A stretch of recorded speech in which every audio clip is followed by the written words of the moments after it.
Okay, we had a conference on engineering ethics in my university, National Technical University of Athens, on Friday, March 6th.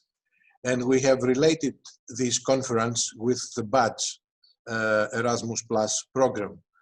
It's in Greek, but I hope you don't mind, since we discussed all these issues that are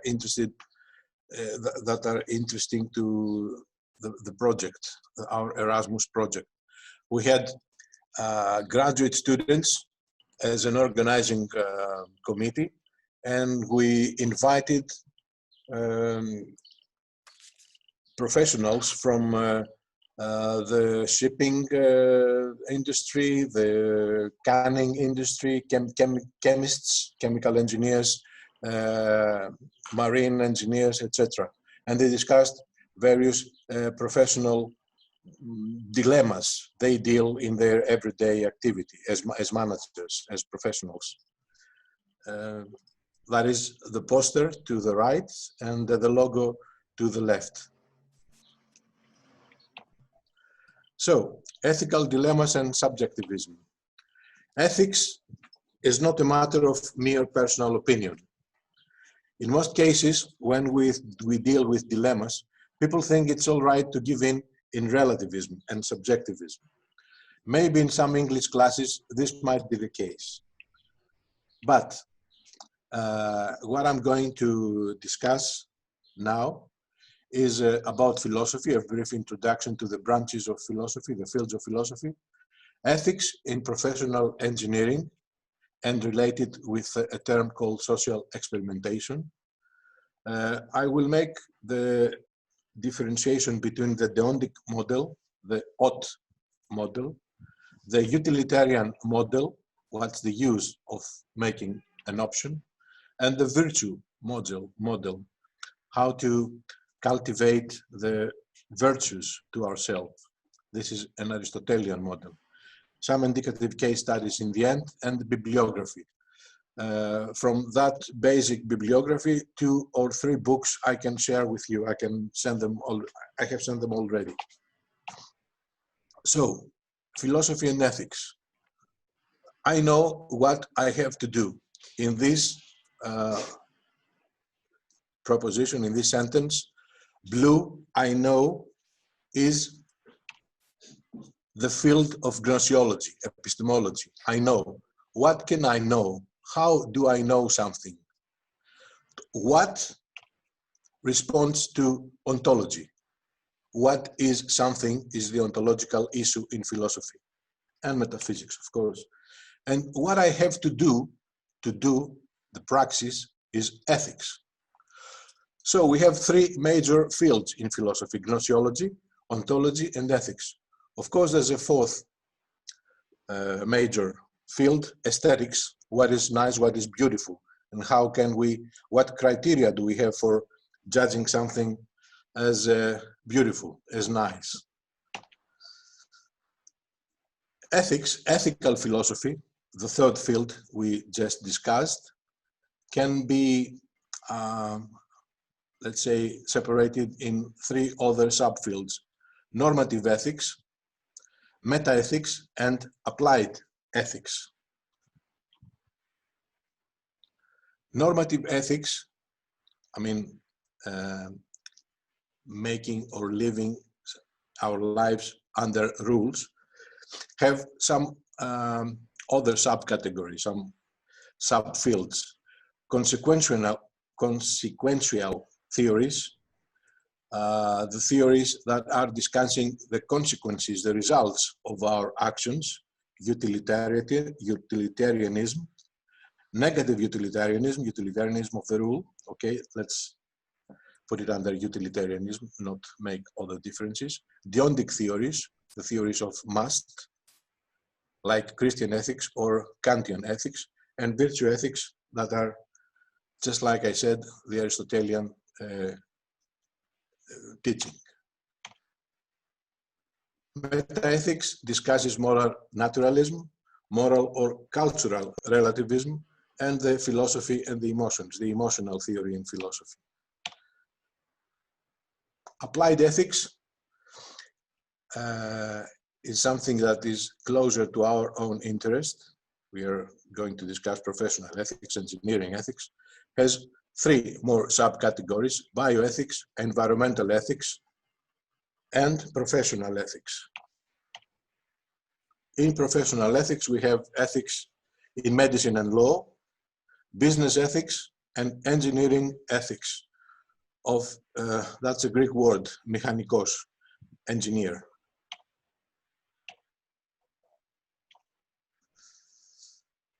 Jeremy Bentham and John Stuart Mill, the fathers of this theory called utilitarianism, is a major branch of consequential theories. Our act is judged exclusively by the consequences of our choice, of our option. And utilitarianism is dictating that an act is good only if its use is equal to any of the alternatives an individual could make. Utilitarianism by Jeremy Bentham, his book was published in the 18th century, late 18th century. Men are ruled, he claimed, by two dominant masters, pleasure and pain. They dictate our lives. We are all subordinate to these masters. They rule our actions, our sayings, and our thoughts. The acts we should choose are the ones fostering happiness or pleasure, and we should reject those inflicting misery or pain to us or to others. The principle of use is the standard for proper action, both on behalf of collective entities and individuals. My use is no better than the use of another. These are the basic principles of utilitarianism introduced by Jeremy Bentham. John Stuart Mill developed this thought with another book published a few years later. Against Bentham, Mill stands for a qualitative form of hedonism. Pleasure's quantity isn't the only significant criterion. There are qualitatively different forms of happiness, he claimed. People are capable for higher pleasures, intellectual pleasures, for instance, acquiring knowledge through reading, not only for lower pleasures, just like food and drinking, etc. There are deontic theories in ethics. We all have certain duties. Our action, the action we must or must not do. We act morally when we exercise our duty, whatever the consequences are. So Immanuel Kant, the major representative of this deontic theory, said that the motives of our actions are more important than their consequences. Act only by the principle that what you want can serve as a universal law. Man is an end, not a means. And the third branch of philosophy ethics is virtue ethics by Aristotle, who said how to spend our lives. We should spend our lives by cultivating our character, our virtues. So one can foster its well-being as a human being by only pursuing his virtues and giving emphasis on character. What is virtue? A mode of conduct and feeling according to circumstances, a middle between two extremes. He is the father of the concept of the middle, of the mean. Requires intelligent judgment, kindness, honesty, generosity, etc. This is how we cultivate virtue ethics and our character. Engineering ethics focuses on specific conduct standards, the ideals and practices of the members of an engineering branch.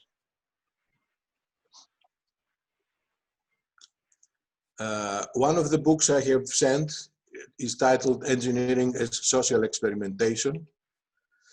And in that book, from that book, I have extracted some concepts. Each engineering project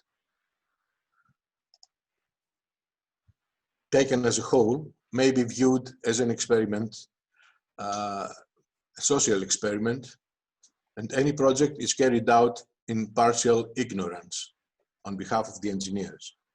There are uncertainties, and this is one of the major concepts we should keep in mind. There are uncertainties in the abstract model used for the design calculations. There are uncertainties in the precise characteristics of the materials purchased. There are uncertainties in the precision of materials processing and fabrication. There are uncertainties about the nature of the stresses the finished product will encounter. Engineers do not have the luxury of waiting until all the relevant facts are in before commencing work. The final outcomes of engineering projects, like those of experiments, are generally uncertain. Often in engineering, it is not even known what the possible outcomes may be, and great risks may attend even seemingly benign projects. A reservoir may do damage to a region's social fabric or to its ecosystem. It may not even serve its intended purpose if the dam leaks or breaks.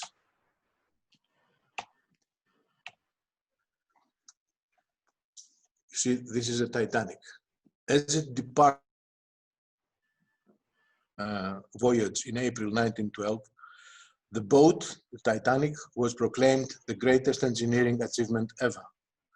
Not merely was it the largest ship the world had seen, having a length of almost 3 football fields, it was also the most glamorous of ocean liners, and it was routed as the first fully safe ship.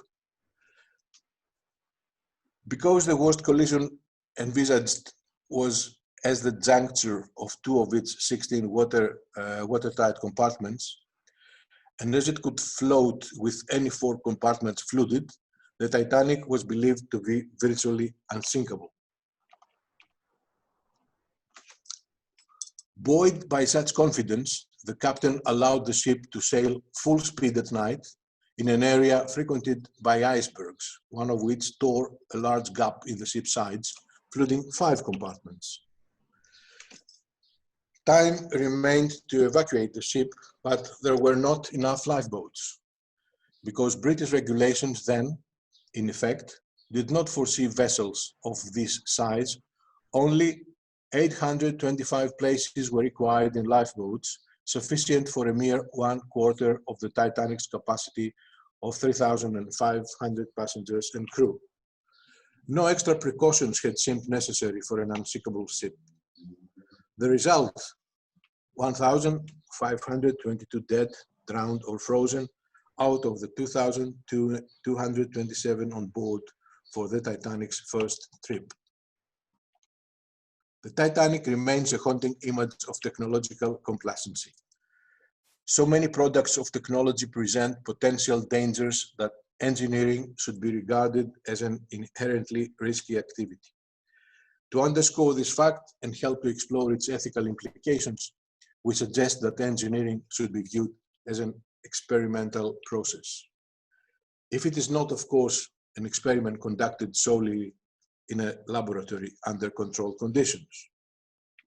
It's not an experiment conducted under controlled conditions. Rather, it is an experiment on a social scale involving human subjects. I hope so far this is a point I would like to make and make it clear. There are similarities, of course, to standard experiments. Any project is carried out in partial ignorance. There are uncertainties in the abstract model used for the design calculations. There are uncertainties in the precise characteristics of the materials purchased. There are uncertainties in the precision of materials processing and fabrication. There are uncertainties about the nature of the stresses the finished product will encounter. Engineers, as I previously mentioned, do not have the luxury of waiting until all the relevant facts are in before commencing work. At some point, theoretical exploration and laboratory testing must be bypassed for the sake of moving ahead on a project.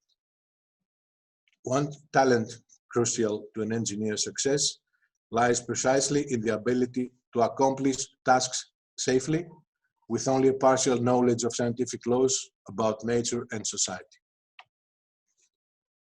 This is a dam.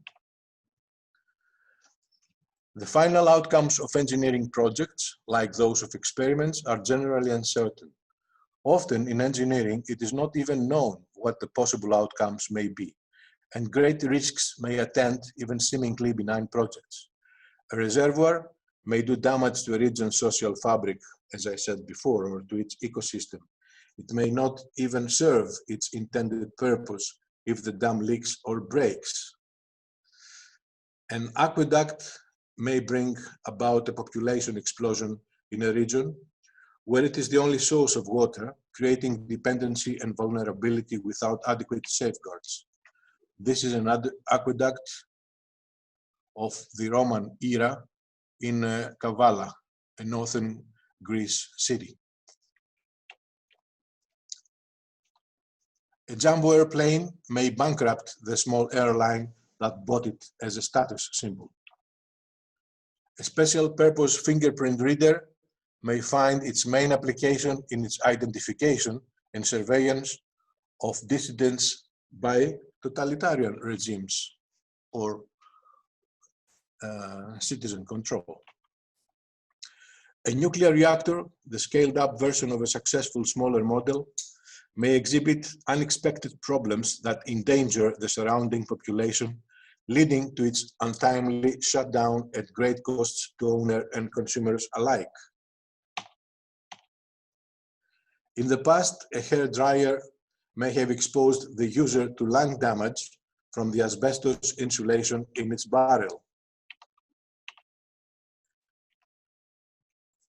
Effective engineering relies on knowledge gained about products both before and after they leave the factory. Knowledge needed for improving current products and creating better ones. That is, ongoing success in engineering depends on gaining new knowledge, as does ongoing success in experimentation. As the ultimate test of a product's efficiency, safety, cost effectiveness, environmental impact, and aesthetic value lies in how well that product functions within society, monitoring cannot be restricted to the in-house development or testing phases of an engineering venture. It also extends to the stage of client use.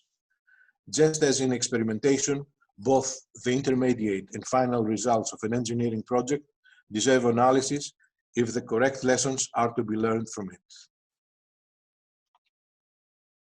Learning from the past. Usually engineers learn from their own earlier design and operating results, as well as from those of other engineers, but unfortunately that is not always the case. Lack of established channels of communication, misplaced pride in not asking for information, embarrassment at failure or fear of litigation, and plain neglect often impede the flow of such information and lead to many repetitions of past mistakes. Here are a few examples.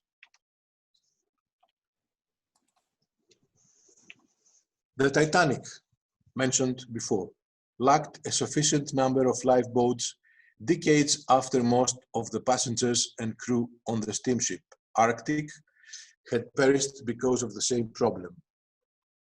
This is the Arctic steamship. In 1854, Arctic, while sailing to New York from Liverpool, crashed another ship and sank. There were only 6 lifeboats for 180 people who were saved, and the rest of the 400 passengers were sunk, drowned.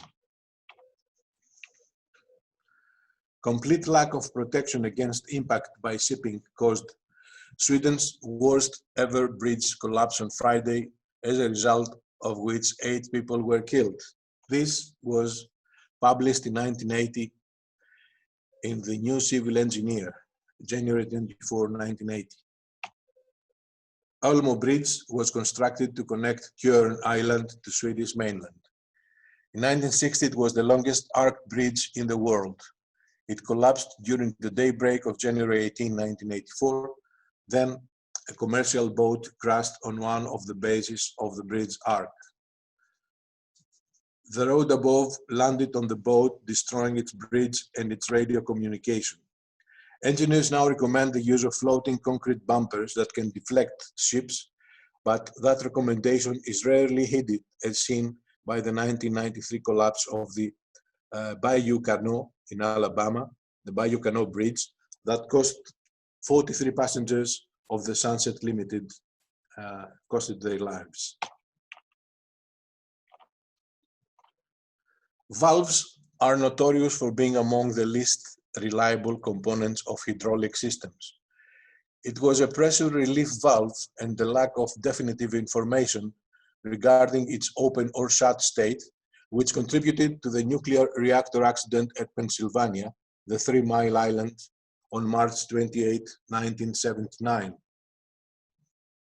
Similar malfunctions had occurred with identical valves on nuclear reactors at other locations. The required reports had been filed with Babcock and Wilcox, the reactor's manufacturer, but no attention had been given to them. You may find more information in this reference in this book by Robert Zuckerman.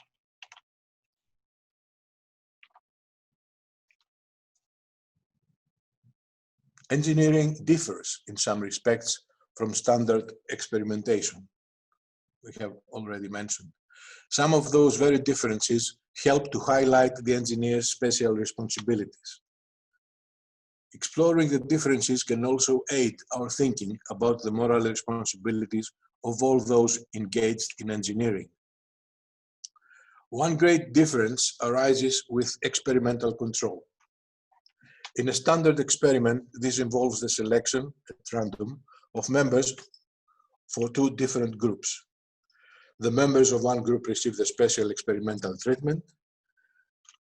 Members of the other group, called the control group, do not receive that special treatment, although they are subjected to the same environment as the first group in every other respect. In engineering, this is not the usual practice, unless the project is confined to laboratory experimentation, because the experimental subjects are human beings or finished and sold products out of the experimenter's control. Indeed, clients and consumers exercise most of the control because it is they who choose the product or item they wish to use. Viewing engineering as an experiment or as a societal scale places the focus where it should be, on the human beings affected by technology. For the experiment is performed on persons, not on inanimate objects.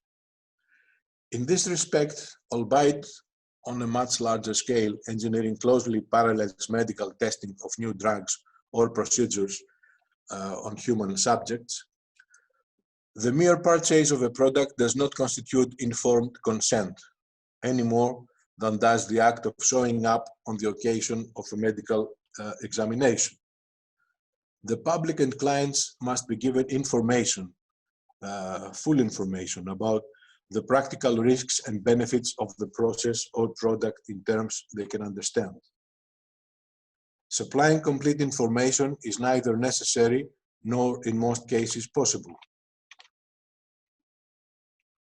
We saw the similarities. Let's see the contrasts with standard experiments. Scientific experiments are conducted to gain new knowledge, whereas engineering projects are experiments that are not necessarily designed to produce very much knowledge. When we carry out an engineering activity as if it were an experiment, we are primarily preparing ourselves for unexpected outcomes.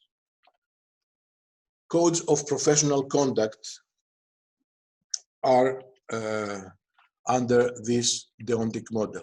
The codes of professional conduct are deontic codes.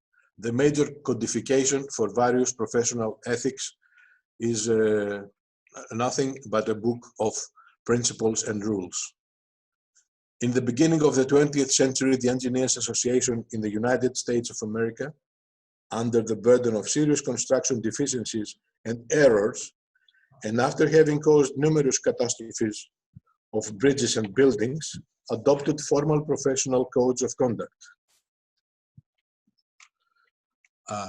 The American Institute of Electrical Engineers, AIEE, in 1912 is one of these associations.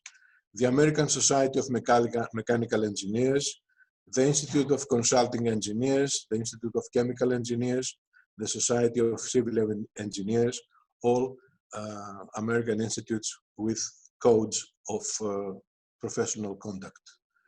Although the first established organization of engineers in the USA was active since 1848, the Code of Professional Conduct was late more than 50 years. The codes today. Most professions modify their codes ordinarily and make necessary revisions. There is no code applying to all professionals. Some engineers are freelancers, others are employees in large organizations, others directors and managers, others are monitored while working, while some of them are masters of their own. Engineers do too many various tasks so that a same pattern applies for all of them. This variety makes it difficult to an engineer so that he knows how to act.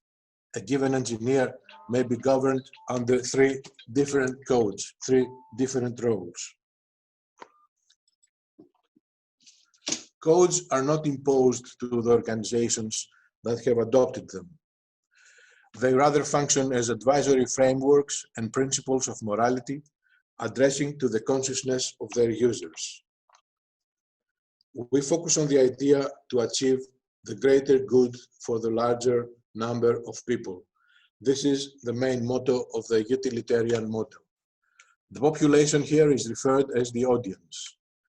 A crucial problem arises in defining this audience. Is all mankind? Is our company? Is our country? Our family? Our colleagues only? Reflect on the following case. A plant discharges a pollutant into the local river where it is ingested by fish. If humans eat the fish, they experience significant health problems. Eliminating the pollutant will be so expensive that the plant will become at best only marginally profitable. Allowing the discharge to continue will save jobs and enhance the overall economic viability of the community. The pollutant will adversely affect only a relatively small proportion of the population, the most economically deprived members of the community who fish in the river and then eat the fish. Under these conditions, allowing the plant to continue to discharge the pollutant might seem justifiable from a utilitarian perspective, even though it would be unjust to the poorer members of the community. Thus, there is a problem of justly distributing benefits and burdens. Many would say that the utilitarian solution should be rejected for this reason. In such cases, utilitarian reasoning seems, to some, to lead to implausible moral judgments as measured by our understanding of common morality. Despite these problems, cost-benefit analysis is often used in engineering. This approach attempts to apply the utilitarian standard in as quantifiable a manner as possible. There are 3 ways for applying it: the cost-benefit analysis, the act utilitarianism, the rule utilitarianism. The third option, the virtue model, if we think under a virtue model. Virtues concerning the public sphere. They focus on the good of users and broader audience. Minimum requirement not to harm others on purpose. There are virtues concerning the sufficiency. They refer to the knowledge of technical skills, underlining the good professional and technical practice. And there are virtues concerning teamwork, those allowing professionals to successfully co-work with others, virtues of self-control, those enhancing the moral responsibility of an engineer. Some concern moral understanding and perception, such as self-knowledge and good moral judgment. And engineering ethics is related to diligence that combines competence and loyalty.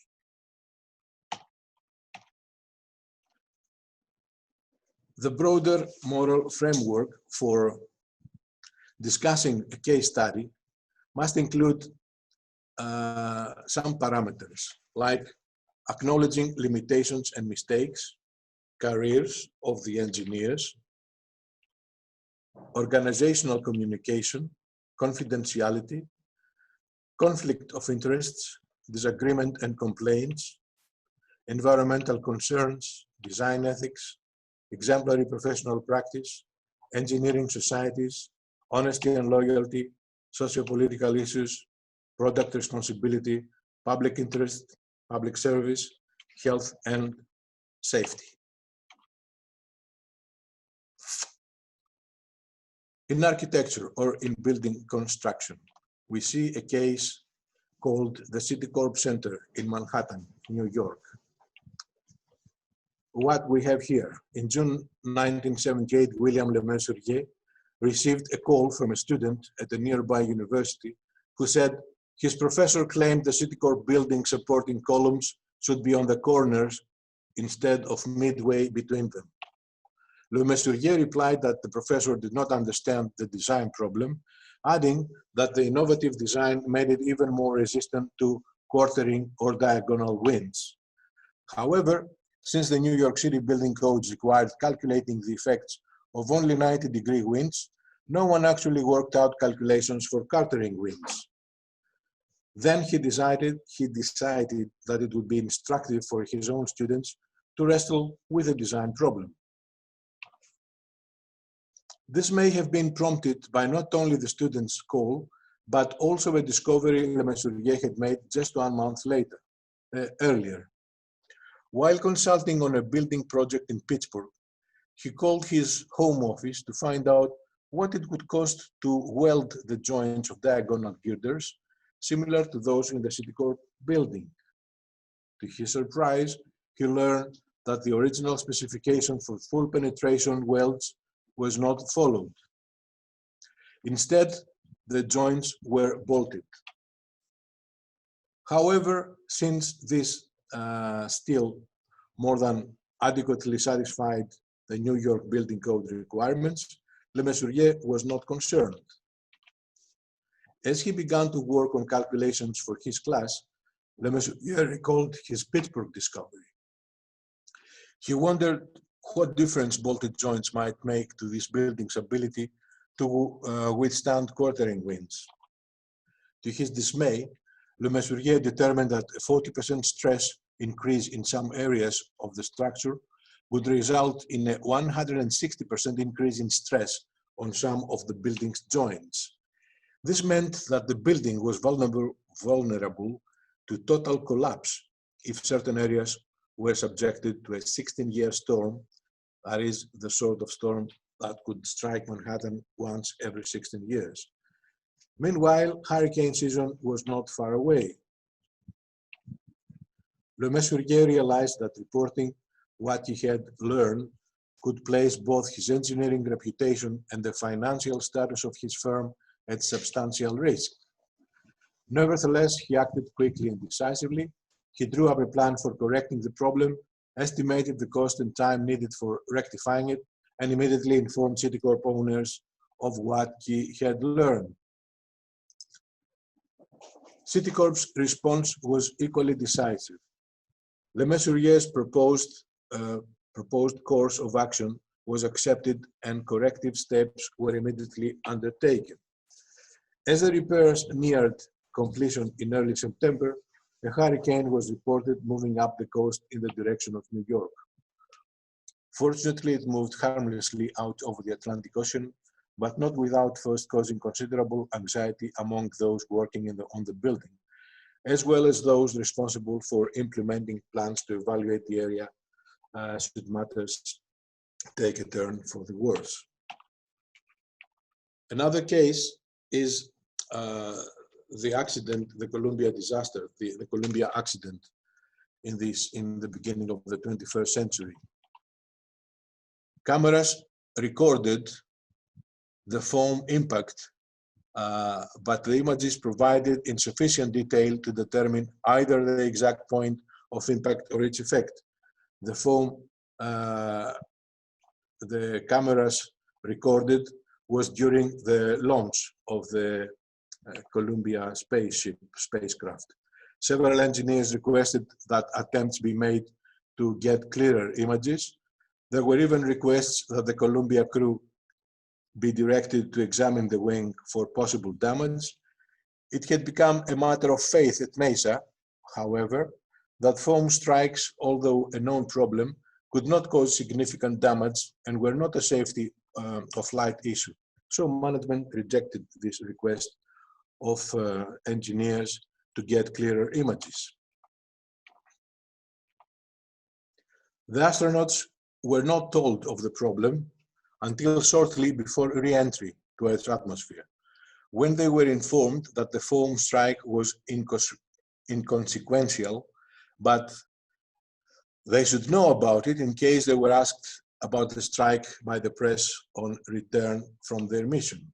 16 days upon re-entry into the Earth's atmosphere, a snaking plume of superheated air entered the bridge of the wing and began to consume the wing from the inside.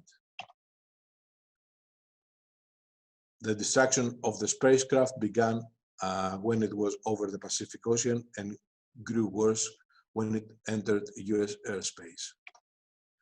Eventually, the bottom surface of the left wing began to cave upwards into the interior of the wing, finally causing Columbia to go out of control and disintegrate mostly over East Texas. The entire crew, along with the spacecraft, was lost. From this bibliography, I know I was running fast, and I hope you had the chance to follow. From this bibliography, the second book, titled Engineering Ethics, Concepts and Cases, and Martin and Schinchinger, Introduction to Engineering Ethics, 2010, are the ones I can give you for further reading and further use to you. Thank you for your patience. I hope I was not extremely fast. And in case you want something to ask, I'm here.